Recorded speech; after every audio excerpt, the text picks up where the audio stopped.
हम प्रार्थना करेंगे। जब हम प्रार्थना कर रहे होते हैं तो अगर हम इंग्लिश भाषा में इन शब्दों को बोलना चाहो तो इंग्लिश भाषा में बोल सकते हैं, हिंदी भाषा में इन शब्दों को बोलना चाहो तो हिंदी भाषा में बोल सकते हैं, अपनी भाषा में समझ के साथ इसे बोलना चाहो तो अपनी भाषा में बोल सकते हैं, लेकिन हमने मुंह से बोलना बेहद ज़रूरी है। Lord Jesus, thank you for paying the price that I could never have paid in demonstration of the Father's unconditional love, mercy, and overwhelming kindness towards me. Thank you for purchasing me as a precious gift for the Father. Now I live joyfully in righteousness, free to serve you without guilt, inferiority, or condemnation. Hallelujah. प्रभु यीशु, मैं तेरा धन्यवाद करता हूँ जो दाम तूने चुकाया है, जिसको मैंने कभी भी चुका नहीं पा सकता था। यह परमेश्वर पिता का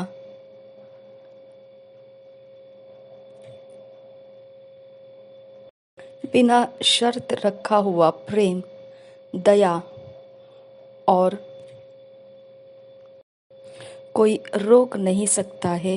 इस प्रकार का दया, करुणा मेरी ओर उसने बढ़ाई है और यह उसने प्रकट किया है मुझ में। मेरी ओर उसने यह सब प्रकट किया है।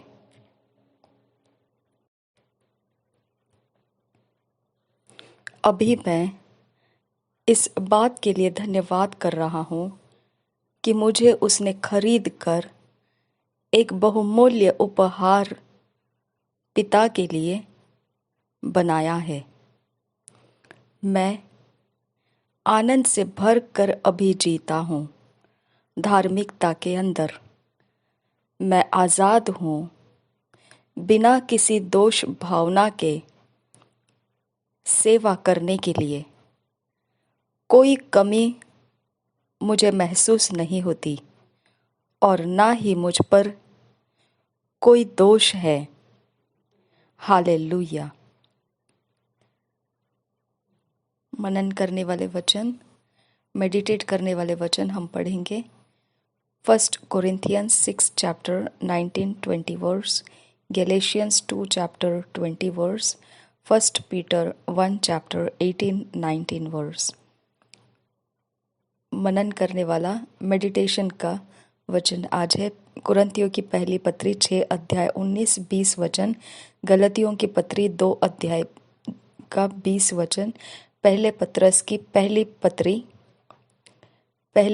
की पहला अध्याय 18 से 19 वचन। हम पढ़ेंगे इंग्लिश में किंग्स जेम्स वर्जन में से, हिंदी में हम पढ़ेंगे BSI बाइबल में से। पहले 1 Corinthians 6 chapter 19-20 verse, 1 Corinthians 6 chapter 19-20 verse। हम पढ़ेंगे किंग्स जेम्स वर्जन में से। What know ye not that your body is the temple of the Holy Ghost, which is in you, which ye have of God, and ye are not your own? For ye are bought with a price. Therefore glorify God in your body and in your spirit, which are God's। और एक बार पढ़ेंगे 1 Corinthians 6 chapter 19-20 verse। What know ye not that your body is the temple of the Holy Ghost, which is in you, which ye have of God, and ye are not your own? For ye are bought with a price. Therefore glorify God in your body and in your spirit, which are God's।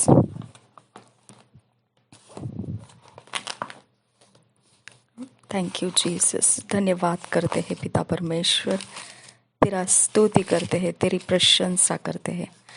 Thank you father, thank you पिता परमेश्वर, धन्यवाद प्रभु यीशु, धन्यवाद पवित्र आत्मा, thank you lord, thank you lord, thank you Jesus, धन्यवाद हो यहोवे, we thank you Jesus, we thank you Jesus. हम पढ़ेंगे पहले कुरिन्थियों की पत्री 6 अध्याय का 19 और 20 वचन BSI बाइबल में से। क्या तुम नहीं जानते कि तुम्हारी देह पवित्र आत्मा का मंदिर है जो तुम में बसा हुआ है और तुम्हें परमेश्वर की ओर से मिला है, और तुम अपने नहीं हो क्योंकि दाम देकर मोल लिए गए हो। इसलिए अपनी देह के द्वारा परमेश्वर की महिमा करो। और एक बार पढ़ेंगे पहले कुरिन्थियों की पत्री 6 अध्याय 19-20 वचन BSI बाइबल में से। क्या तुम नहीं जानते कि तुम्हारी देह पवित्र आत्मा का मंदिर है जो तुम में बसा हुआ है और तुम्हें परमेश्वर की ओर से मिला है, और तुम अपने नहीं हो क्योंकि दाम देकर मोल लिए गए हो। इसलिए अपनी देह के द्वारा परमेश्वर की महिमा करो। Galatians 2 chapter 20 verse Kings James version में से पढ़ेंगे। Galatians 2 chapter 20 verse. I am crucified with Christ, nevertheless I live, yet not I, but Christ liveth in me, and the life which I now live in the flesh, I live by the faith of the Son of God, who loved me and gave himself for me। और एक बार पढ़ेंगे Galatians 2 chapter 20 verse Kings James version में से। I am crucified with Christ, nevertheless I live, yet not I, but Christ liveth in me, and life which I now live in the flesh, I live by the faith of the Son of God, who loved me and gave himself for me। इसी वचन को हम हिंदी में पढ़ेंगे BSI Bible में से। गलतियों की पत्री 2 अध्याय 20 वचन। विदाना मकासे खंब ओशकर खासे खंब रोहता न मकासी आंदुरा जेते न मेकिती लरबाहन तरहा सीखा पर रखती न रबहुन तरहासा लतू लरहा अकासी ही कंब ओशकर खासे खंब ओशकर खाती न रबाहन तरहासा। गलतियों की पत्री 2 अध्याय 20 वचन BSI बाइबल में से पढ़ेंगे। गलतियों की पत्री 2 अध्याय 20 वचन। मैं मसीह के साथ क्रूस पर चढ़ाया गया हूँ। अब मैं जीवित न रहा, पर मसीह मुझ में जीवित है, और मैं शरीर में अब जो जीवित हूँ तो केवल उस विश्वास से जीवित हूँ जो परमेश्वर के पुत्र पर है, जिसने मुझसे प्रेम किया और मेरे लिए अपने आप को दे दिया। और एक बार पढ़ेंगे गलतियों की पत्री 2 अध्याय 20 वचन। मैं मसीह के साथ क्रूस पर चढ़ाया गया हूँ। अब मैं जीवित न रहा, पर मसीह मुझ में जीवित है, और मैं शरीर में अब जो जीवित हूँ तो केवल उस विश्वास से जीवित हूँ जो परमेश्वर के पुत्र पर है, जिसने मुझसे प्रेम किया और मेरे लिए अपने आप को दे दिया। 1 Peter 1 chapter 18-19 verse। 1 Peter 1 chapter 18-19 verse। 1 Peter 1 chapter 18-19 verse Kings James version में से पढ़ेंगे।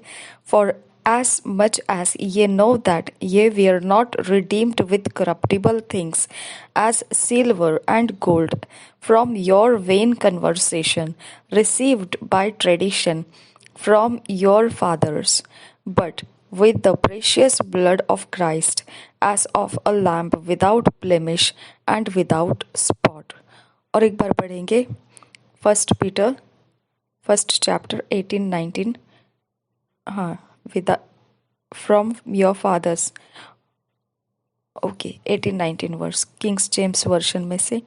For as much as ye know that ye were not redeemed with corruptible things, as silver and gold, from your vain conversation received by tradition from your fathers, but with the precious blood of Christ, as of a lamb without blemish and without spot। Hallelujah।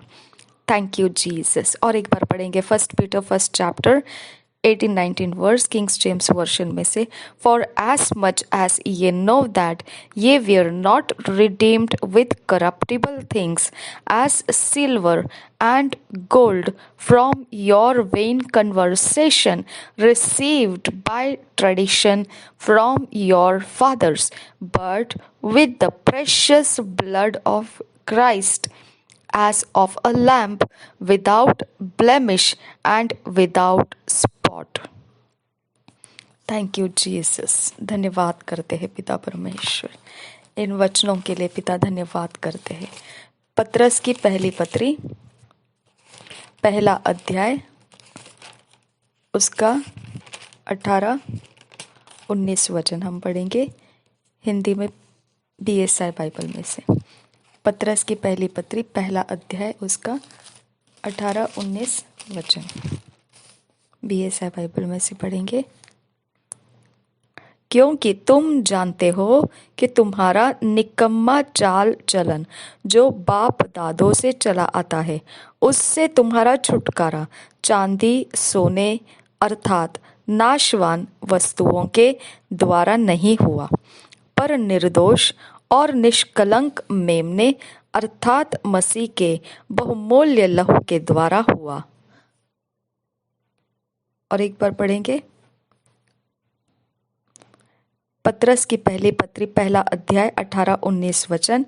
क्योंकि तुम जानते हो कि तुम्हारा निकम्मा चाल चलन जो बाप दादों से चला आता है, उससे कितना क्लियरली लिखा है, देखो चाल चलन का छुटकारा हो चुका है हमारा।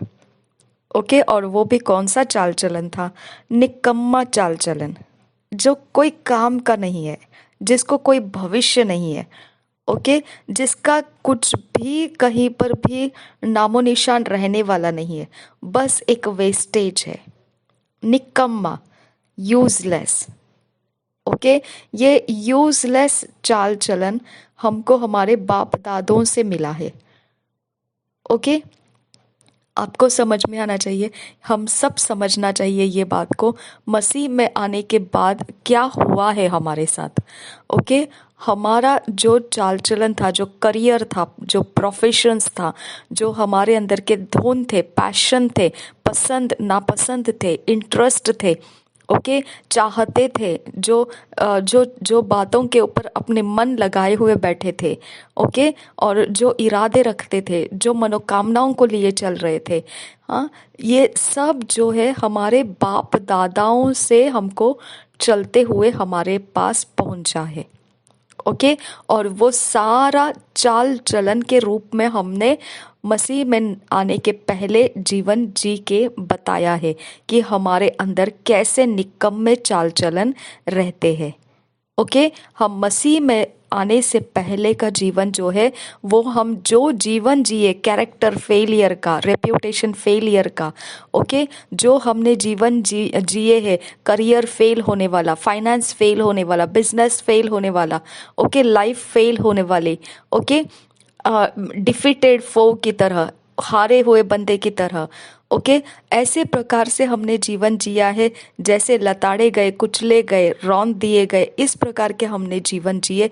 और इतना घायल अवस्था का हमारा ये अवस्था ऐसे थी कि ना ही इसमें से कुछ अच्छा निकलने वाला था और ना ही बुरा, और वो कंप्लीटली निकम्मा चाल चलन था। ओके, कंप्लीट निकम्मा। तो आज जगत भर में जब मसीह के बिना लोग जी रहे हैं, तो उनके चाल चलन में चाहे जितनी सुंदरता दिखाई दे वो, ओके, चाहे जितनी सुंदरता के सभ्यता के व्यवहार वो दिखाए, लेकिन परमेश्वर का वचन क्या है कि वो कहता है कि वो सुअर के समान है, जिसको धुलाकर एक साफ सुथरे अगर एकदम बना दिया जाए और उसको नथुनों में सोने का नथ पहनाया जाए, ओके, और फिर उसकी सुंदरता को सराहा जाए, तो भी जहाँ गंदगी दिखेगी वो वहाँ पर लौट कर जाएगी। समझ में आया? तो इस प्रकार का निकम्मा चाल चलन हमारे बाप दादों से जो चला आ रहा था, हमको उसकी तरफ खींच लेता था। ओके, हमारे पास नियंत्रण नहीं था कि हम उसकी तरफ ना जाए। वो एक प्रकार का हमारा कवनेंट बन गया था, एक वाचा बन गया था। ना निकम्मा चाल चलन हमको छोड़ेगा, ना हम निकम्मे चाल चलन को छोड़ेंगे। ये हमारा उसके साथ मैरिएज हो गया था। उस मैरिएज को परमेश्वर ने तोड़ दिया, वो कवनेंट को, वो वाचा को परमेश्वर ने तोड़ दिया। ओके, अब ये तोड़ने का जरिया जो है, वो तोड़ने का, वो सेपरेट करने का, उस निकम्मे चाल चलन को अब हमारे अंदर प्यास नहीं है उन सारे वेस्ट लाइफस्टाइल को जीने का। ओके, हमारे अंदर कोई भी ऐसी मनोकामना नहीं है जो ऐसे प्रकार से हमको खींच पाए जो पहले खींचा करती थी, है ना। ऐसा कुछ भी नहीं है हमारे अंदर जो हमारे अंदर उसकी कुछ भी बातों का महत्व अपने आप में हमको मना सके, है ना। उसकी कोई इम्पोर्टेंस हमारे अंदर हमको मना नहीं सकती है। ओके, कुछ भी नहीं, क्योंकि हम वो लाइफ जी चुके हैं। उस लाइफ का हमको बहुत अच्छा अनुभव भी है। और अगर हमको उस लाइफ के अंदर से अभी दोबारा कुछ प्राप्त करने के लिए अगर हमारे पास कोई ऑप्शन या अपॉर्चुनिटी भी आएगा तो भी हम नहीं लेंगे, क्योंकि वो सब क्या था? निकम्मा, वेस्टेज उसकी जड़ थी। ओके, उसका कवनेंट था, उसका वाचा था। ओके, और उस कवनेंट का, उस वाचा का शुरुआत कहाँ से हो गया था? आदम और हवा ने भले बुरे ज्ञान का फल खा लिया था और मृत्यु का रास्ता उनके अंदर शुरू हो गया था। और उसने उन्होंने जिसकी सुनी थी, वो सर्प जो शैतान जो सर्प के रूप में आया हुआ था, उसकी उन्होंने सुनी, तो वो अब उनके ऊपर प्रभुता करने लगा। यानी क्या है? शैतान का कॉन्फिडेंस बन गया कि मनुष्य को मैं मना सकता हूँ और परमेश्वर के विरोध लेकर जा सकता हूँ। ओके, उसका आत्मविश्वास बढ़ गया मनुष्य के ऊपर कि वो पाप, अधर्म, दुष्टता के रास्ते मनुष्य को सिखा सकता है और मनुष्य को मनवा सकता है कि पाप, दुष्टता, अधर्म करना कुछ तो गर्व की बात है और वो करना बेहतर बात है, ये मना सकता है वो। ओके, क्योंकि परमेश्वर का वचन हवा के अंदर भी था, लेकिन हवा को परमेश्वर के वचन के ऊपर बने रहना महत्वपूर्ण नहीं लगा। ओके, लेकिन उसको महत्वपूर्ण क्या लगा? उसको ज्यादा महत्व किस बात की लगी? कि हम परमेश्वर के समान हो जाएंगे, हमको परमेश्वर के समान हम सब कुछ को समझने लगेंगे। उसकी महत्वाकांक्षा थी वो।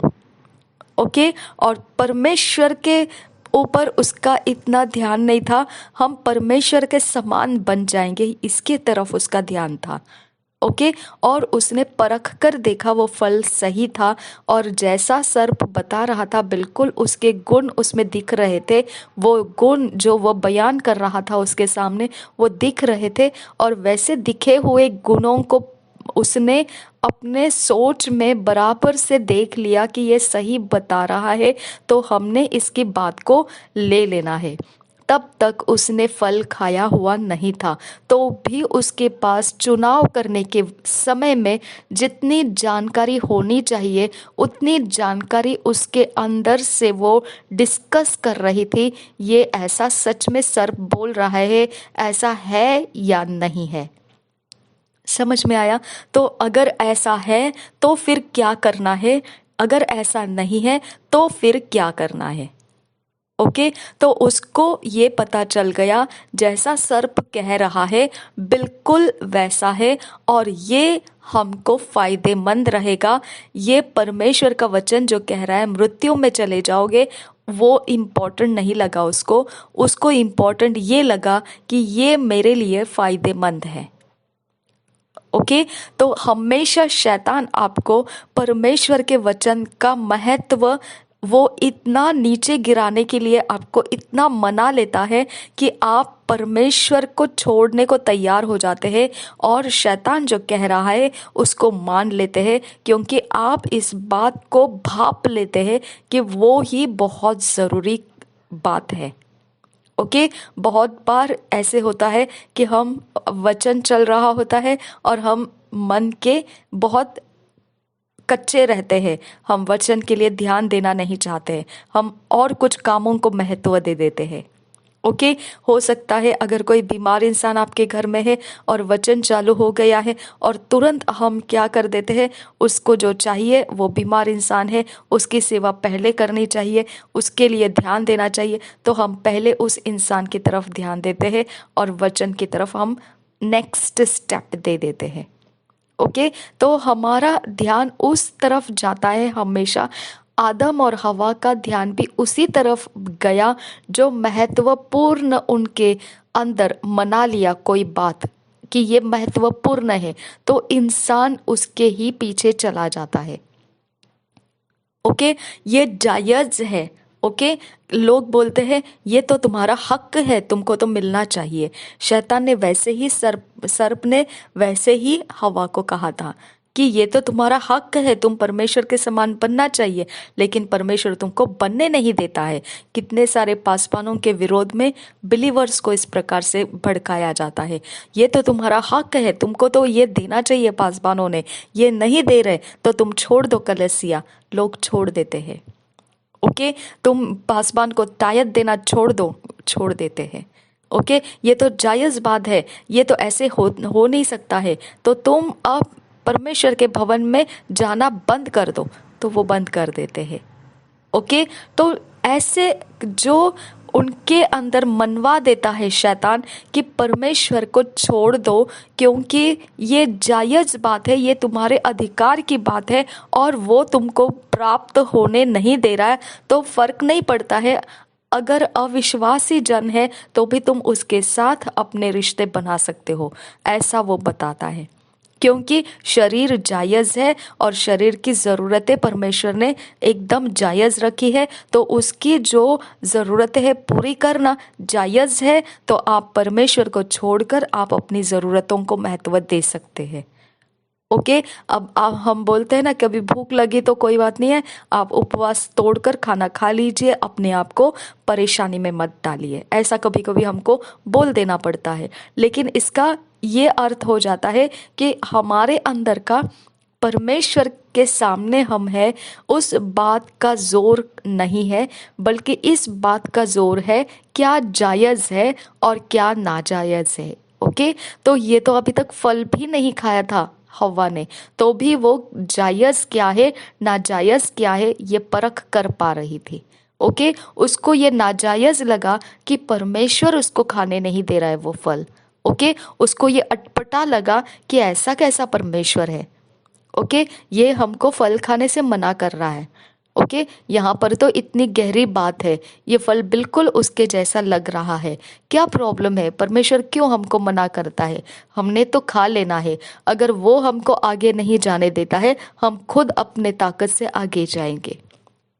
ओके, कितने मिनिस्ट्रीज इसी प्रकार से आगे निकल पड़ी है। ओके, कि नहीं हमको कोई साथ देता है, जाने दो, हम अपनी तरफ से आगे जाएंगे, लेकिन उनको मालूम ही नहीं है ये परमेश्वर ने रोका है उनको। समझ में आया? जो परमेश्वर को तुच्छ जान के आगे निकल पड़ता है वो फेलियर्स के लिए, डिस्ट्रक्शन के लिए सामना करने के लिए हो जाता है। ओके, तो अब यहाँ पे आपका हमारा यही निकम्मा चाल चलन का जड़ है कि हमने हमेशा परमेश्वर को तुच्छ जाना और हमारे शरीर की जो जायज़ और नाजायज़ बातें हैं उसके अंदर से हमने फैसले करते हुए जीवन जिया, तो वो निकम्मा चाल चलन है, उसके अंदर परमेश्वर एब्सेंट है। कोई भी चाल चलन जिसके अंदर परमेश्वर एब्सेंट है माय डियर फ्रेंड्स, वो चाल चलन निकम्मा ठहर जाता है, व्यर्थ जाता है वो। इसके लिए वचन में बोला है जो भी तुम करोगे वो तुम मसीह यीशु को याद रख कर करो कि उसको तुम महिमा दे रहे हो। ओके, उसको तुम थैंक्स कह रहे हो कि तुम्हारे अंदर ये स्वभाव है, ये गुण है, ये जानकारियां है जिसके आधार से अब तुम कोई फैसला कर रहे हो और उस फैसले को काम करने दे रहे हो। ओके, मसीह के भय में आपको चलना है, मसीह के डर में हमको चलना है। यीशु मसीह के वचन के दायरे के अंदर हमने सब कुछ चुनाव कर सकते हैं। मसीह यीशु के दायरे के बाहर हम जो कुछ भी करने जाएंगे, हम ये सोचकर जाएंगे कि कोई बात नहीं है, ये वचन तो मानता नहीं है, लेकिन फिर भी हम ऐसा करेंगे, तो वो निकम्मी चाल चलन हो जाएगी। ओके, अब लोग बोलते हैं कि नहीं ऐसा नहीं वैसा करना चाहिए, वैसा नहीं ऐसा करना चाहिए। तो यीशु बोलता है तुम एक तिनके भर का बोझ उठाने के लिए उंगली का भी तुम हाथ ऐसे टच नहीं देते हो जो बोझ से दबते हुए मर रहे हैं। ओके, एक उंगली से टच करके भी उनके बोझ को तुम हल्का करना नहीं चाहते हो, उल्टा और ज्यादा तुम उनको नियमबद्ध बनाकर उनको तुम और ज्यादा दबाव में रख देना चाहते हैं। तो दबाव से वो आगे निकल नहीं पाएंगे, खत्म हो जाएंगे। ओके, तुम खुद भी नहीं करते हो और दूसरों को भी तुम करने का रास्ता नहीं देते हो। ओके, तो परमेश्वर के वचन में जो लिखा है वो भले कामों का है। उसने बोला मैं बलिदान नहीं चाहता, दया चाहता हूं। आई Dzire not sacrifice but mercy. समझ में आया? तो यीशु मसीह ने भी दया के खातिर परमेश्वर की आज्ञा का पालन किया, क्योंकि मनुष्य के ऊपर उसको दया आई। ठीक है, उसने दया के खातिर काम दिखाए, उसके अंदर ये सारा जो चाल चलन था वो गुण परमेश्वर का है। ओके, इस गुण को कोई टक्कर नहीं लगा सकता है। ओके, इस गुण को पकड़कर कोई बोल नहीं सकता है कि यीशु बेकार इंसान है। ओके, क्योंकि ये गुण खुद परमेश्वर के धार्मिकता के गुण है। समझ में आया? तो परमेश्वर के धार्मिकता का गुण हम भले बुरे ज्ञान में भी देखते हैं। जो मसीह नहीं है फिर भी कुछ लोग अच्छे काम करते हैं। ओके, और फिर वही लोग बुरे काम भी करते हैं। ओके, जितना वो अच्छा काम करते हैं पीछे से थोड़ा बहुत वो बुरे काम भी कर देंगे। ओके, उनको डर नहीं है।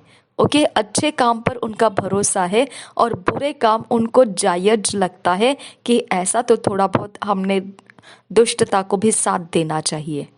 ओके, थोड़ा बहुत वो अच्छे कामों में हाँ करते हैं और कुछ समय वो बुरे कामों में पाखंडियों में भी उठते बैठते हैं। ओके, इसके लिए उनकी चाल चलन निकम्मी है। समझ में आया? तो इसके लिए मसीहों के साथ वैसा नहीं है।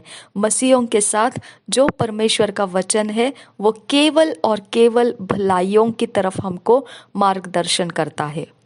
ओके, वो भलाइयों के बाद में पीछे के साइड से बुराइयों को, पाखंडियों को साथ देने का हमको परमिशन नहीं देता है।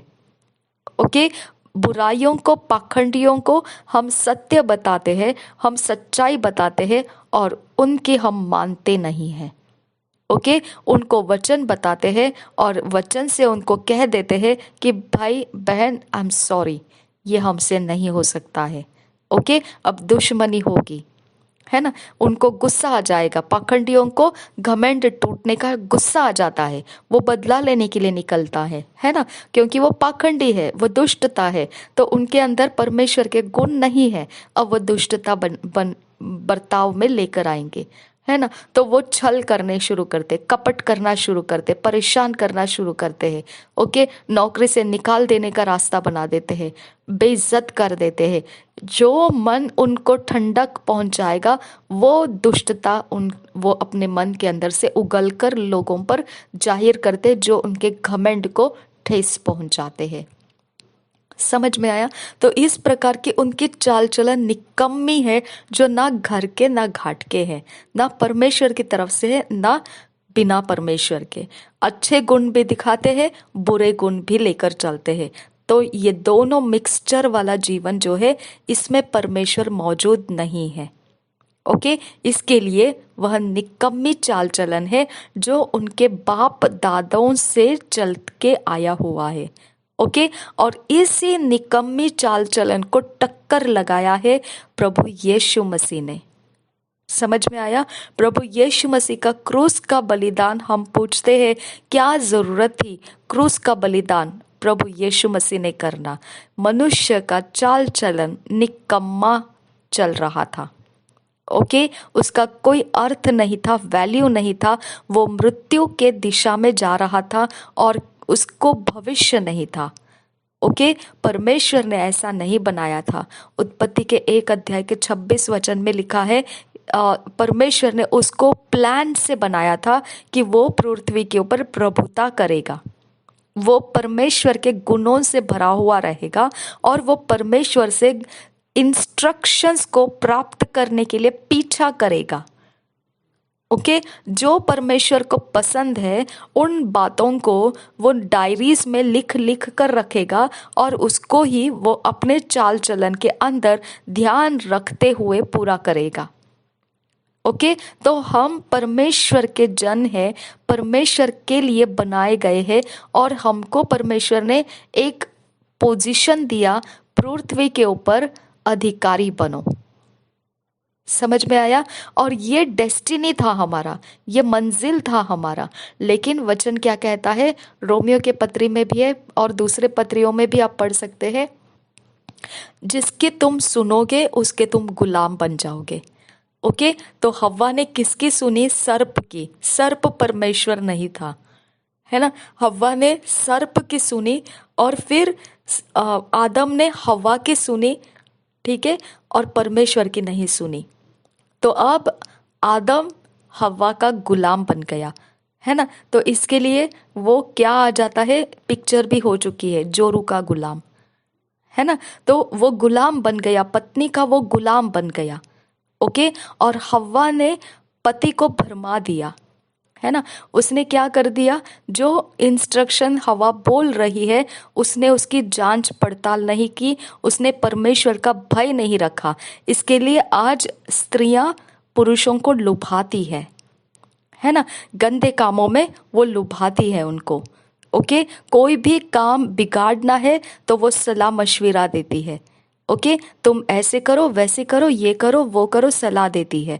ओके, तो स्त्री जाति पूरी तरह से पुरुष जाति को डिस्ट्रक्शन के मार्ग में लेकर जाना जानती है। ओके, जो ऐसे स्त्री के पीछे पीछे जाएगा वो जीवन का मार्ग प्राप्त नहीं कर पाएगा। समझ में आया? और सर्प के विषय में परमेश्वर ने कहा, तू हमेशा ही जमीन पर रेंगता हुआ चलेगा और धूल मिट्टी खाएगा। और हव्वा के लिए परमेश्वर ने कहा, तू पीड़ाओं के साथ गर्भ को, बच्चे को जन्म देगी। और आदम को कहा, तू मेहनत के साथ रोटी खाएगा, लेकिन उसके बाद भी तेरी मेहनत की तरह तुझे फसल नहीं मिलेगी। उसके बीच में तुझे बीमारियां आएगी, तेरे पैसे धन निकल जाएंगे, तेरा कुछ फायदा होने के समय में नुकसान हो जाएगा और हाथ में बहुत कुछ थोड़ा ही बचेगा कि तू सोचेगा अब इतना मेहनत करने के बाद इतना ही बच गया है तो और ज्यादा मेहनत करने के लिए अब तो मेरे पास ताकत ही नहीं है। ओके, ऐसी अवस्था परमेश्वर ने ऑलरेडी डिक्लेयर कर दिया है। ओके, ये कोई हमारे जीवन के लिए हम दुनिया में देखते हैं वो नई बात नहीं है। ओके, ये ऑलरेडी पवित्र बाइबल में 3 अध्याय में लिख दिया है। ओके, वहीं पर परमेश्वर ने इंतजाम कर दिया था कि वहां पर एक युद्ध की घोषणा उसने कर दी थी।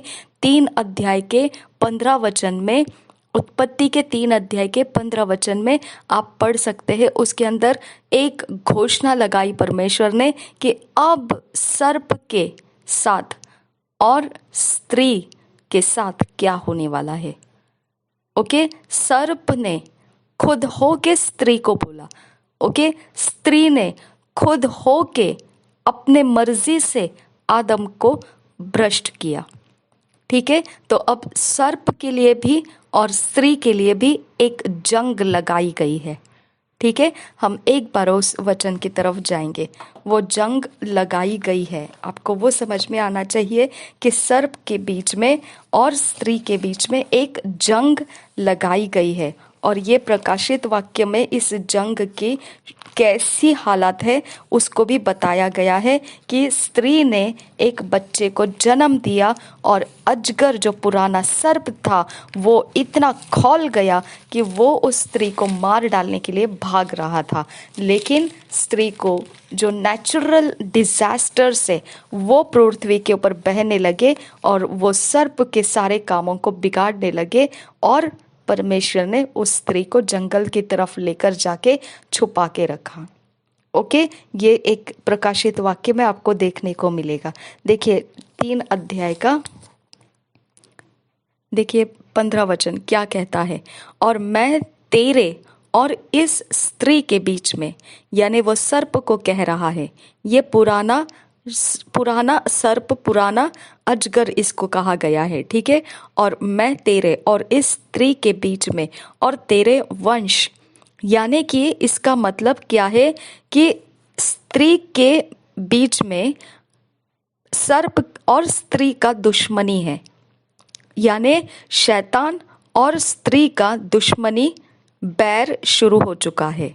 मैं तेरे और इस स्त्री के बीच में, ठीक है, ये एक बैर शैतान और स्त्री का बैर है, ठीक है। दूसरा, तेरे वंश और इसके वंश के बीच में, यानी सर्प का एक वंश है, जाति है, ओके, पीढ़ी है, और दूसरा स्त्री का एक वंश है, ओके। और वो स्त्री का वंश यानी पुरुषों से वंश चलता है, स्त्री से नहीं चलता है ना। स्त्री के पास पुरुषों का बीज आने से बच्चे पैदा होते हैं, स्त्री के पास बीज रख के बच्चे पैदा किए जा सकते हैं, लेकिन स्त्री के पास खुद का बीज नहीं है ना। तो स्त्री का कैसे क्या वंश निकल सकता है? ओके, यही वो कुमारी मरियम गर्भवती हुई। वो कैसे गर्भवती हुई? पवित्र आत्मा ने उसके कोख में बीज रखा। समझ में आया? पवित्र आत्मा ने उसको बीज रखने के बाद में यीशु मसीह उस बीज का शरीर रूप धारण करके जन्म लिया। ओके, अब ये बीज पवित्र आत्मा ने रखा है, ये परमेश्वर का बीज। अब यीशु मसीह अब जब क्रूस के ऊपर बलिदान हुआ, ओके, उसने क्या किया यहाँ पे लिखा है। ओके, अब देखिए, वह तेरे सिर को कुचल डालेगा। ओके, यीशु मसीह ने उसके अधिकार, सर्प के जो अधिकार मनुष्य जाति के ऊपर आए थे, उसको कुचल डाला। सर्प को जो अधिकार था, ठीक है, उसने हव्वा को भरमाने का और फिर उसके ऊपर गुलामी करने का, उसके ऊपर दबाव डाल दिया। ओके, तूने मेरी सुनी तो अब तू मेरी गुलाम हो गई, ठीक है। तो इस प्रकार से दबाव आ गया था, वो दबाव को उसने, उस अधिकार को उसने कुचल डाला। ओके, वो फल मृत्यु की दिशा में जाता था, अब वो मृत्यु का जोर शैतान के हाथों से छीन लिया। ओके, उसके पास वो अधिकार था मृत्यु का, वो छीन लिया, खत्म कर दिया। समझ में आया? अब यहाँ पे देखिए, वंश के बीच में फाइट है। इसके लिए जो शैतान के जन है, जो आप देखते हैं, जादू टोना, मूर्ति पूजा या कोई भी ऐसे प्रकार के शक्तियों को लाते हैं, किसी भी प्रकार से, जरूरी नहीं है इसी प्रकार से, कोई भी। आजकल तो सीक्रेट सोसाइटीज में से भी कितने सारे शक्तियां आजकल इतनी कॉमन हो चुकी है ना। तो जरूरी नहीं कौन से माध्यम से, ओके, समंदर की शक्तियां, ओशंस की शक्तियां, नदी नालों की शक्तियां, पेड़ पौधों की शक्तियां, फॉरेस्ट की शक्तियां, ओके, माउंटेन्स की शक्तियां, रोड की शक्तियां, जो रोडवेज रहते, हाईवेज रहते, उसके शक्तियां, ओके, हवामंडल की शक्तियां, कैसे कैसे शक्तियों की लोग अर्चना करते हैं और फिर वहाँ आराधना करते हैं और वो शक्तियों को मना लेते हैं और उस शक्तियों को काम करने के लिए लेकर आते हैं। समझ में आया? तो वो कौन वंश है? वो सर्प का वंश है।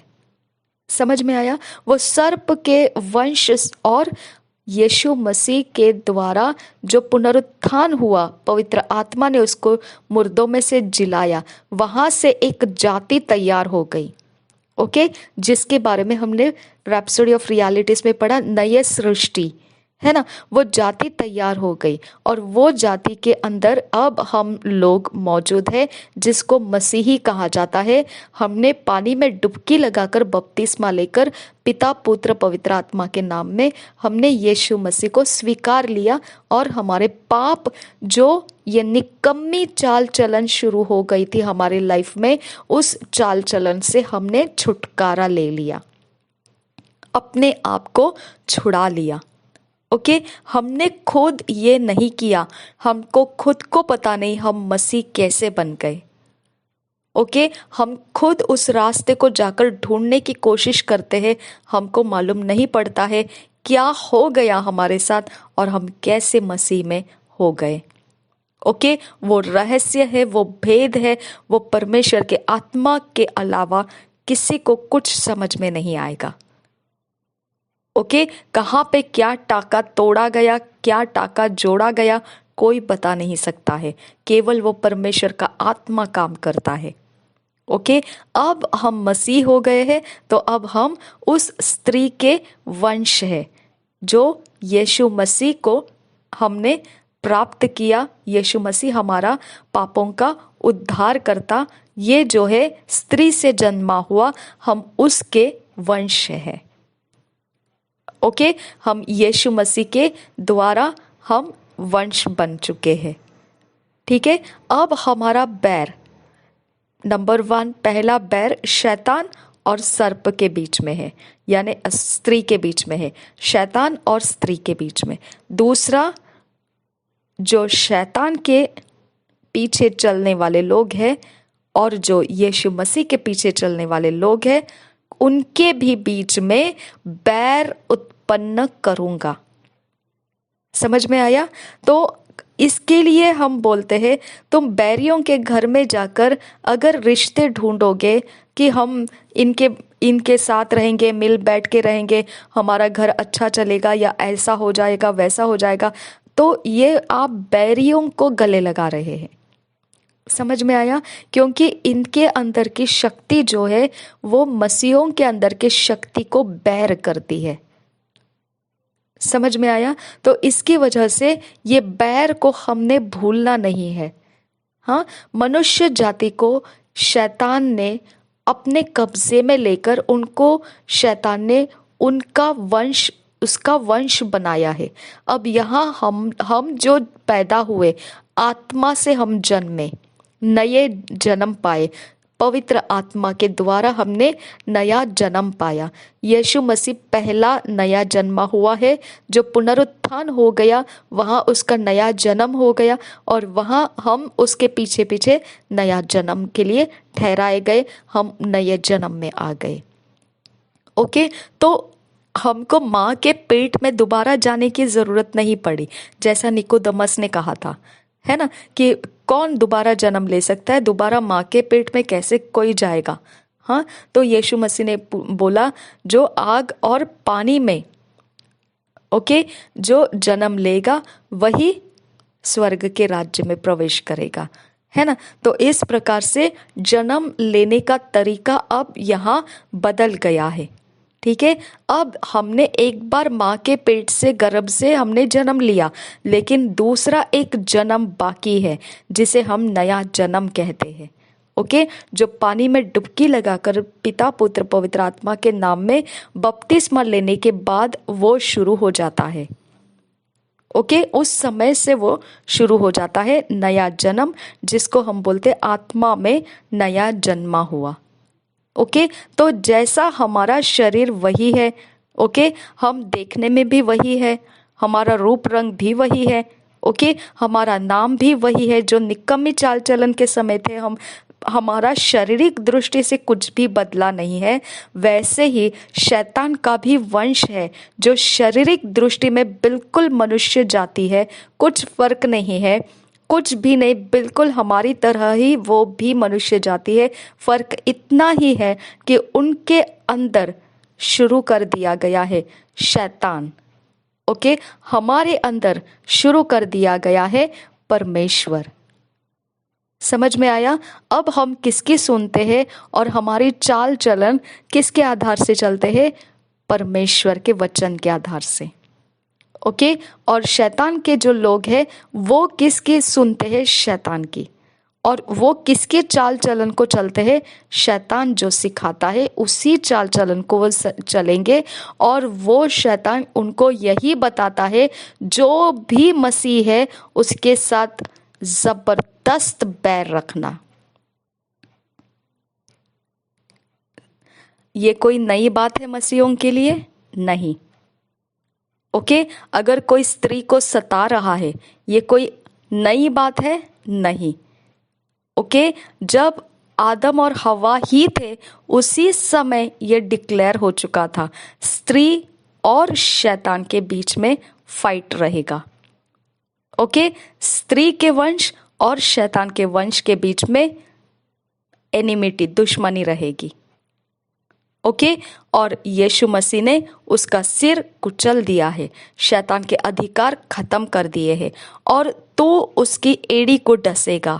यानी कि उसके जितने भी अधिकार चलाने वाले लोग हैं, जो पावरफुल लोग हैं, जो परमेश्वर के काम करने वाले हैं, ओके, जो जिसके ऊपर परमेश्वर की कलसिया चलती है, जो लोग आधार है, खंबे है, वो उनको पीड़ाओं से भरता है।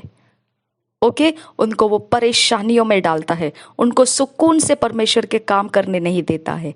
ओके, उनको शांति से परमेश्वर के राज्य में रहने नहीं देता है। परेशान परेशान परेशान खौलाता रहता है। बुरे समयों को वो खौला खौला कर उनके लाइफ में उंडेलता रहता है। वो समझ में आया? तो आपको ध्यान रखना है, ये कोई नई बात नहीं है। समझ में आया कि शैतान का और हम मसीहों का जो चल रहा है वो कोई नई बात नहीं है। हजारों हजारों साल पहले उत्पत्ति के पुस्तक में 3 अध्याय के 15 वचन में ही डिक्लेयर कर दिया है। आज कितने हजारों साल बीत चुके हैं, आज ये वचन के आधार से हम इस बात को पढ़ रहे हैं कि उस निकम्मी चाल चलन में से जो हव्वा ने शुरू कर दी थी, उस निकम्मी चाल चलन में से जो आदम ने हवा की मान कर ले ली थी, उस निकम्मी चाल चलन से जो सर्प ने हवा को बहका के मनवा लिया था, उस निकम्मी चाल चलन से जो हमारे पीढ़ी से पीढ़ी बाप दादा चलते हुए आए थे, उस मृत्यु की चाल चलन, निकम्मी चाल चलन में से परमेश्वर ने हमको छुड़ा लिया है। ओके, उसका छुड़ाने का तरीका क्या है? ना सोने का, ना चांदी का, ना नाशवान वस्तुओं का उसने कोई ऐसी चीज इस्तेमाल नहीं की हमको उस युद्ध में से, यानी युद्ध नहीं, हम युद्ध में है, उस निकम्मी चाल जहां पर फैसला हो गया था कि मैं परमेश्वर को छोड़ूंगी लेकिन मैं वो फल खाऊंगी। समझ में आया? ये जो हव्वा ने निकम्मी चाल उठा ली थी, इस निकम्मी चाल को अब रोकथाम लग चुकी है। ओके, वो निकम्मी चाल मसीहों के अंदर अभी नहीं है। ओके, अब हम बोलते हैं हम जिएंगे तो मसीह के लिए, मरेंगे तो मसीह के लिए। हालेलुया। तो युद्ध के अंदर परमेश्वर ने बोल दिया है कि सर्प स्त्री के वंश के एड़ियों को डसेगा। ओके, अब जो स्त्री के वंश के एड़ियों को नहीं डसेगा, स्त्री के मतलब स्त्री का वंश कौन है? जो यीशु मसीह। ओके, यीशु मसीह के द्वारा हम उस वंश में आ चुके हैं।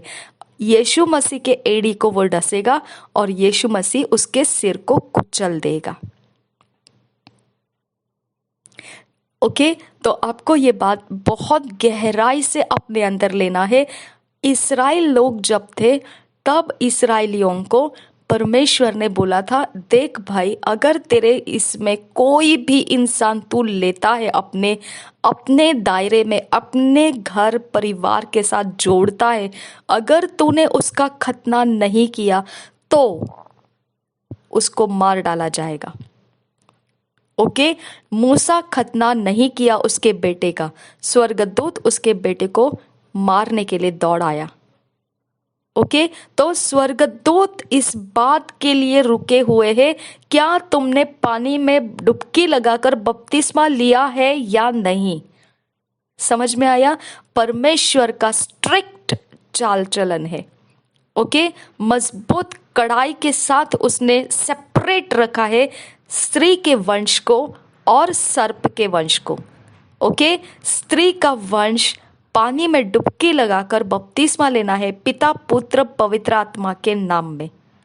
ओके, और प्रभु यीशु के आत्मा के द्वारा आग का बपतिस्मा होना है, वो होता है, परमेश्वर खुद देता है वो, और हमें परमेश्वर के साथ चलना है, वचन के साथ चलना है, पाखंडियों के साथ नहीं। ओके, तो ये एक एरिया ऑफ लाइफ है जहां आपको पहचाना जाएगा क्या आप स्त्री के वंश के हो या आप सर्प के वंश के हो। ओके, ये एक सील लगता है आपके ऊपर, एक छाप लगती है आपके ऊपर। पानी में डुबके लगने के बाद वो समय आपके ऊपर छाप लगाई जाती है, जिसको माय डियर फ्रेंड्स मजाक मत समझो, वो स्वर्गदूत उसको पहचानता है और स्वर्गदूत उसकी तरफदारी में खड़ा होता है। ओके, अगर तुम पानी में डुबकी लगाकर बपतिस्मा नहीं लिए हो पिता पुत्र पवित्र आत्मा के नाम में, और तुम सोच रहे हो परमेश्वर तुम्हारी ओर से है, भूल जाओ, स्वर्गदूत तलवार चलने के समय में तुमको भी उड़ा देगा वो। ओके, रेवलेशन में दे दिया है। ओके, प्रकाशित वाक्य में दे दिया है। आपको बहुत बेहतरीन तरह से दिमाग ठिकाने पर रखकर समझ लेना है कि ये कोई मजाक नहीं है, इसके अंदर एक आत्मिक जगत का काम चल रहा है। ओके, परमेश्वर स्त्री के वंश को सेपरेट रखता है और सर्प का वंश परमेश्वर ने सेपरेट, समझ में आएगा, ऐसा रखा है। अगर तुम बड़े अच्छे बहुत भले भले काम करने वाले इंसान भी क्यों ना हो, स्वर्गदूत तुमको नहीं पहचानेगा। जब तलवार चलेगी तुम कट जाओगे। ओके, तलवार कोई भी चल सकती है, तलवार मतलब कोई भी हानि, कोई नुकसान, कोई भी समय असमय, कैसा भी, जब परमेश्वर कमांड करेगा कि इस राज्य के ऊपर ये रिलीज करना है, वो देश के ऊपर वो रिलीज करना है, आप सब देखिए वहां वो हो जाएगा। लेकिन उस समय आप अगर पानी में डुबकी लगाकर बपतिस्मा लेकर पिता पुत्र पवित्र आत्मा के नाम में और परमेश्वर के वचन के दायरे में चलने वाले लोग नहीं है, तो आप उस तलवार में कट जाओगे। ओके, और आपका अंत मृत्यु रहेगा। ओके, वो मृत्यु जो परमेश्वर ने सदा सर्वदा के लिए उन लोगों के लिए रखा है जो यीशु मसीह को स्वीकार नहीं करना चाहते हैं। ओके, जो स्त्री के वंश में रहना नहीं चाहते हैं। ओके, जो स्त्री के वंश में नहीं आना चाहता है, जो यीशु मसीह के वंश में नहीं आना चाहता है, उसके बारे में लिखा है ये। ओके, कि वो मृत्यु में चला जाएगा। और मृत्यु एक दुनिया है। मृत्यु अभी तक आपने सिर्फ इस जगत में उसका नज़ारा देखा है, उसका एक सैंपल देखा है, दुष्टता अधर्म के माध्यम से आपने देखा है कि मृत्यु का तमाशा कैसा रहता है, कैसा निर्दयी रहता है वो। ओके, दवाई दवाई दवाई दवाई करते करते लोग मरते जा रहे, दवाई नहीं है। ओके, भूख भूख भूख करते करते लोग तड़प तड़प कर मर जाते हैं, लेकिन खिलाना, उपज आना, खेती होना नहीं है। इंसान अपने आप को मारता चला जा रहा है क्योंकि वो उसका सामना नहीं कर पा रहा है। ये सब क्या है? बिना परमेश्वर वाला मृत्यु का जगत है। ये मृत्यु की अवस्थाएं हैं। ओके, आप अभी सिर्फ एक सैंपल देख रहे हो पृथ्वी के ऊपर, इससे बड़ी भयानक अवस्था है मृत्यु के समयों में। ये मृत्यु के समयों में मतलब आप मरने के समयों में ऐसा नहीं, वो जो एंड रिजल्ट डेस्टिनी, वो जगत है, वो दुनिया है, जब उसके अंदर आप मरने के बाद प्रवेश कर जाओगे, खत्म हो गई बात। आप वहाँ आप समझ नहीं पाओगे वहाँ से बाहर कैसे निकले, क्योंकि उधर से बाहर निकलने का कोई रास्ता नहीं है। वो एंड रिजल्ट है, वहाँ पे सब कुछ खत्म होने के लिए भेज दिया जाता है। ओके, सब नाश होने के लिए। इसके लिए वचन क्या कहता है यूहन्ना के सुसमाचार में, कि जो कुल्हाड़ी है वो पेड़ के जो जड़ है उस पर रखी गई है।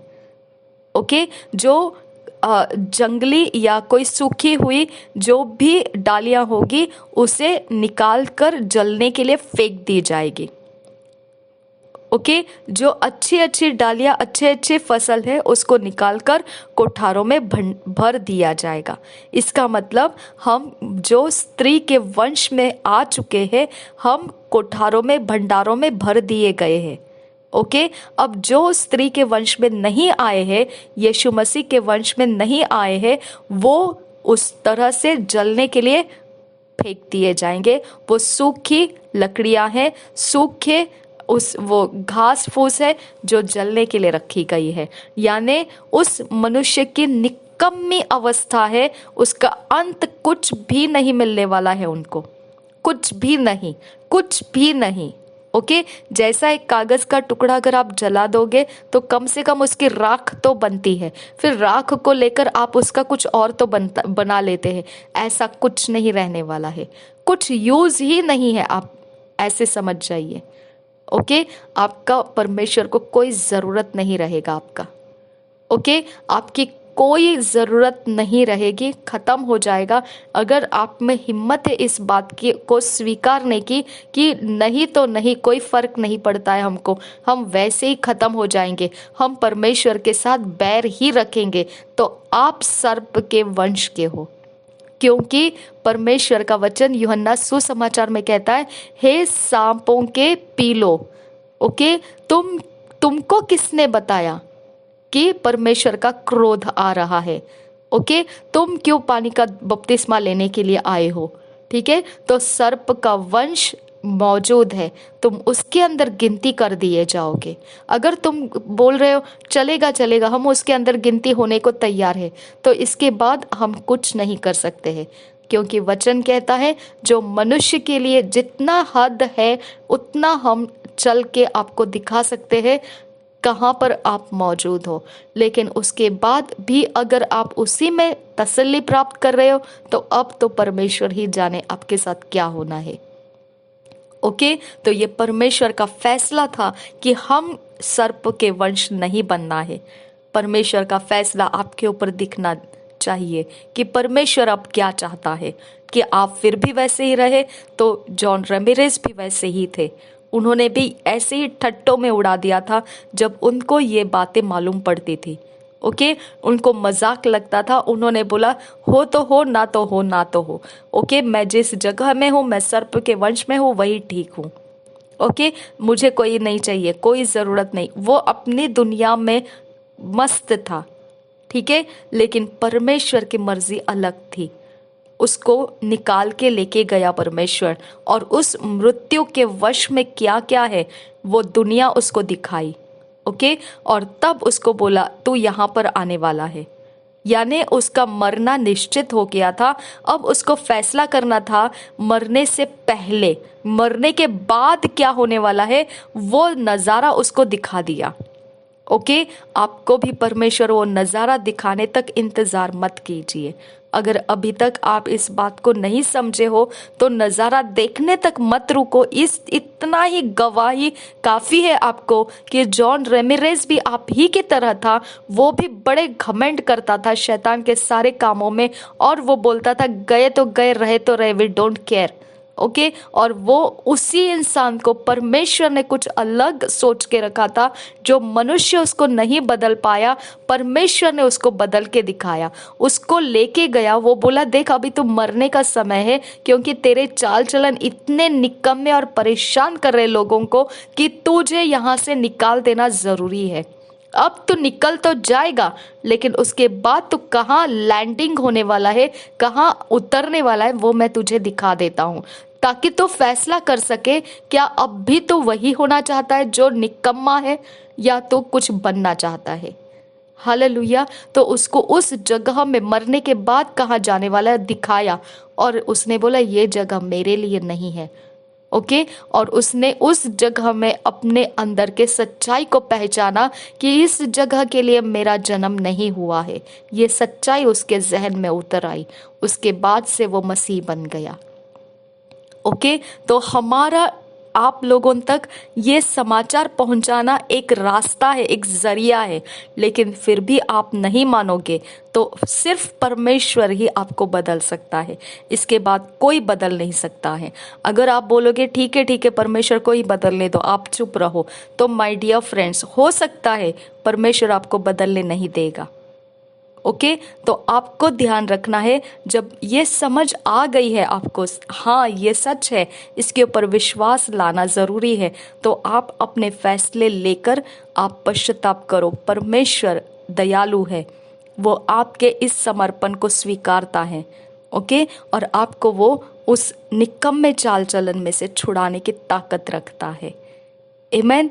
और आप जिद मत कीजिए, क्योंकि वो समय जॉन रेमिरेज सहन नहीं कर पाया, जब उसने मरने के बाद कहाँ जाने वाला है, वो दृश्य उसको जब लेके गया, उसके अंदर, उस जगत के अंदर लेकर गया, इतना महाभयंकर जो याजक महायाजक बन के बैठा था शैतान के दुनिया के अंदर, वो इंसान जाके बोल रहा है बॉस बस हो गया, मुझे नहीं चाहिए ये। तो तुम कौन हो? सोच रखो, उतने हद तक नहीं हो तुम लोग जो जॉन रेमिरेज उतर सकते हैं। ओके। उतनी गंदी हरकतों में तुम लोग नहीं उतरे हैं, है ना, उतने निकम्मे तक तुम लोग अभी तक गए नहीं हो, तो सुधर जाओ। अगर वो इंसान बाहर निकलना चाहता है, तो तुम लोगों को, तुम कैसे रहोगे उस जगह में जहां पर जॉन रेमिरेज डर गया, नहीं रहना चाहा? तुम लोग कौन सी हिम्मत रखते हो वहां पर जाने की? यही इतनी ही बात तुम लोगों के लिए काफी है समझ आने के लिए, आमीन। और यही बात मसीहों के लिए क्या कहा है 18 और 19 वचन में, क्योंकि तुम जानते हो कि तुम्हारा निकम्मा चाल चलन जो बाप दादों से चला आता है, उससे तुम्हारा छुटकारा, ओके, छुटकारा होना जरूरी है। ठीक है। चांदी सोने अर्थात नाशवन वस्तुओं के द्वारा नहीं हुआ, पर निर्दोष और निष्कलंक मेमने अर्थात मसीह के बहुमूल्य लहू के द्वारा हुआ। हालेलुया। तो हमारा छुटकारा निकम्मा चाल चलन में से हो चुका है बॉस। ओके। तुम लोग चाहे जितने करो, तुम लोग को जो करना है करो, लेकिन वो निकम्मी चाल चलन हमारी नहीं है। ओके। उसके साथ हमारा कोई कनेक्शन नहीं है। हमारी ओर से जो स्वर्ग की सेना है, हमको अगर तुम लोगों ने ज्यादा निकम्मा चाल चलन में पकड़ने का कोशिश किया, तो वो स्वर्ग का सेना जो मूसा के बेटे को ख्याल नहीं किया, उसका खतना नहीं हुआ है, इसके लिए वो मार डालने के लिए दौड़ कर आया, तुम लोगों का क्या हालत कर देंगे वो स्वर्गदूत, मुझे बोलने की जरूरत नहीं है। ओके। तुम लोग निर्दोष नहीं रहने वाले हैं, हमारे स्वर्गदूत भयंकर है। हालेलुया। और वो जानते हैं धर्मियों के साथ कैसे व्यवहार रखना है। ओके। जब उनको कोई सता रहा हो तो, समझ में आया? तो आप इतना आसान मत समझिए मसीहों को। मसीह भयंकर इंसान लोग हैं, भयंकर। ओके। जॉन रेमिरेज जैसे थरथरा गए, तो आप लोग कौन है? समझ में आया? तो इस बात पर आपको गौर करना है कि शैतान का भी वंश चल रहा है इस पृथ्वी के ऊपर, और स्त्री का भी वंश चल रहा है। हम स्त्री के वंश के लोग हैं, और जो परमेश्वर के वंश के नहीं है, स्त्री के वंश के नहीं है, वो शैतान के वंश के हो। भले ही आप बड़े बड़े अत्तर मार के घूमो यहाँ वहां से, ओके, बहुत ज्यादा पैसा कमा के घूमो और बहुत मलमल मखमल के दुनिया में जियो, वी डोंट केयर। जब स्वर्गदूत तलवार उठाएगा तुम कट जाओगे, ओके। उसके बाद दूसरा रास्ता नहीं है तुम्हारे लिए, ओके। जॉन रेमिरेस तो देख के आया और बदल कर आया कि ठीक है बाबा, मुझे वहां नहीं जाना है, मैं बदलने को तैयार हूं। शायद आपको वो मौका नहीं मिलेगा। समझ में आया? तो बहुत ज्यादा डींगे मारना व्यर्थ है, ओके। उस डींगे की जड़ किधर पहुंचने वाली है हम इस बाइबल में से आपको दिखा देते हैं। और अगर नहीं मालूम हो रहा है तो जॉन रेमिरेस से कांटेक्ट करो, तुमको मालूम पड़ जाएगा। वो बता देगा एग्जैक्टली कहाँ पर तुम्हारी जड़ तुमको पहुंचाने वाली है, ओके। और फिर भी नहीं तो यीशु मसीह को पूछो, हमको बता कहाँ पर हम पहुंचने वाले हैं, वो आपको बता देगा। आमेन। तो इसके लिए कोई मजाक नहीं है, ये कोई हंसने की बात नहीं, कोई ठट्टों में या आराम से लेने वाली बात नहीं है। ये बहुत गहरा फैसला है आप और हमारे बीच में, ओके। और हम इस बैर से वाकिफ है। समझ में आया? जो मसीही है वो वाकिफ है कि उसके विरोध क्यों हो रहे। जो मसीह है वो वाकिफ है इस बात से कि परमेश्वर ने उत्पत्ति के 3 अध्याय के 15 वचन में क्या लिखा है। आमेन। तो ये वचन के आधार से हमारा छुटकारा हो चुका है, पर निर्दोष और निष्कलंक मेमने अर्थात मसीह के बहुमूल्य लहू के द्वारा हुआ। आमेन। अब ये एक एरिया ऑफ लाइफ है जिसके सामना शैतान नहीं कर पाता है, ओके। क्योंकि मैंने आपको बताया मूसा का बेटा खतना नहीं किया हुआ था, तो स्वर्गदूत उसकी परवाह नहीं किया। भाई उसको तो परमेश्वर ने मुलाकात किया है, वो तो जा रहा है इस्राएलियों को छुड़ाने के लिए, उसकी परवाह नहीं किया उसने। समझ में आया? जैसे ही उसके खतना का समय था, वो होना चाहिए था, नहीं किया उसने। स्वर्गदूत ने अगला पल उसको खत्म करने के लिए दौड़ कर आया। समझ में आया? तो हम उसी बात को देख रहे हैं कि स्वर्गदूत किसी की चिंता नहीं करेंगे, ओके। आपका इंतजार नहीं करेंगे, उनको इंतजार करने का समय लगाया दिया है, ओके। अगर आप उस मूल्य को नहीं समझोगे कि आपको अभी परमेश्वर क्यों तलवार से कटवा नहीं रहा है, तो आपको समझ में नहीं आएगा कि स्वर्गदूत आपका इंतजार कर रहा है। जैसे ही परमेश्वर का वो आपको दिया गया समय खत्म हो जाएगा, आपका स्वर्गदूत परमेश्वर आपके पास भेज देगा, ओके, कटवाने के लिए। ठीक है? तो आपको ये बात ध्यान रखना है कि स्वर्गदूत हमको पहचानता है, परमेश्वर के स्वर्ग की सेना हमको पहचानती है, और जो सर्प के वंश है उसको भी पहचानती है। ठीक है? तो हमारे परमेश्वर के स्वर्गदूत उनको पहचानते हैं जो निर्दोष और निष्कलंक मेमने अर्थात मसीह के बहुमूल्य लहू के द्वारा छुटकारा पाए हुए लोग हैं। हमारा स्वर्ग का सेना हम लोगों को इस आइडेंटिटी प्रूफ से पहचानता है। समझ में आया? तो ये वचन का अर्थ हमने बहुत गहराई से हमारे सोच में, दिमाग में लेना है, और ज़्यादा इंतज़ार ना करते हुए प्रभु यीशु मसीह के पीछे चलने का रास्ता पकड़ लेना है, क्योंकि स्वर्ग के जगत में, आत्मा के जगत में पहचाना जाता है। जो पहचान आपके ऊपर नहीं दिखेगी, छुटकारे की पहचान अगर आपके ऊपर नहीं दिखेगी, आप बड़े मुश्किल में पड़ जाएंगे। ओके? तो इंतज़ार नहीं लगाना है, ये पहचान को ग्रहण करना है। ये आई कार्ड, आईडी प्रूफ है आपका, इस आईडी प्रूफ को आपने हासिल कर लेना है। आमेन। Thank you Jesus Christ. मेरे पिता परमेश्वर, तू कहता है सुसमाचार फैलाना, इसमें परमेश्वर तेरी सामर्थ्य जो छुड़ाती है, जो निकम्मे चाल चलन से छुड़ाती है, जो सर्प के वंश में से मनुष्यों को छुड़ा कर लाती है, ये सामर्थ्य पिता परमेश्वर सुसमाचार में रखी हुई है। मेरे खुदा परमेश्वर, आज ये परमेश्वर जो बातें हमने वचन में से सीखी है, उसके द्वारा बहुतों का जीवन खुदा खुलकर आने दे, और तेरे राज्य में प्रवेश करने के रास्ते दे, और अरेंज कर, सेट कर पिता परमेश्वर, उनका भविष्य बना, और उनका जीवन तेरे परमेश्वर राज्य में दिखने दे। उनको बचाए रख। तेरे वंश में पिता परमेश्वर उनको पिता तू भरपूरी से आनंद और शांति से ले ले। अब फादर गॉड, मैं तुझसे विनती करती हूँ, उनका बैरी उनको पहचानने दे। मेरे खुदा परमेश्वर, जो उनका शत्रु है खुदा, वो सर्प का वंश और सर्प उनका शत्रु है। मेरे पिता परमेश्वर, उससे अलग होकर वो स्त्री के वंश में हो जाने के लिए और प्रभु यीशु ने रखी हुई मंजिल में पहुंचने में कामयाब करके दे उनको। नासरी यीशु के नाम में। तू दयालु परमेश्वर है। तू कहता है मैं बलिदान नहीं चाहता, मैं दया चाहता हूँ। पिता, हम उनके ऊपर तेरी दया आने के लिए मांगते हैं। तूने जॉन रेमिरेस को बदलने का रास्ता ले लिया था, तो इन लोगों को बदल कर लाने का परमेश्वर रास्ता ले ले। मैं तुझसे विनती करती हूँ, तेरे स्वर्ग के पिता दूत ने मूसा के बच्चे को तलवार से मारने के लिए दौड़ पड़ा, क्योंकि वह खतना नहीं किया था। ऐसे तलवार लेकर खड़े स्वर्ग दूत खुदा परमेश्वर इन लोगों का इंतजार कर रहे कि ये परमेश्वर को स्वीकारते हैं कि नहीं, क्या ये स्त्री के वंश में आते हैं कि नहीं।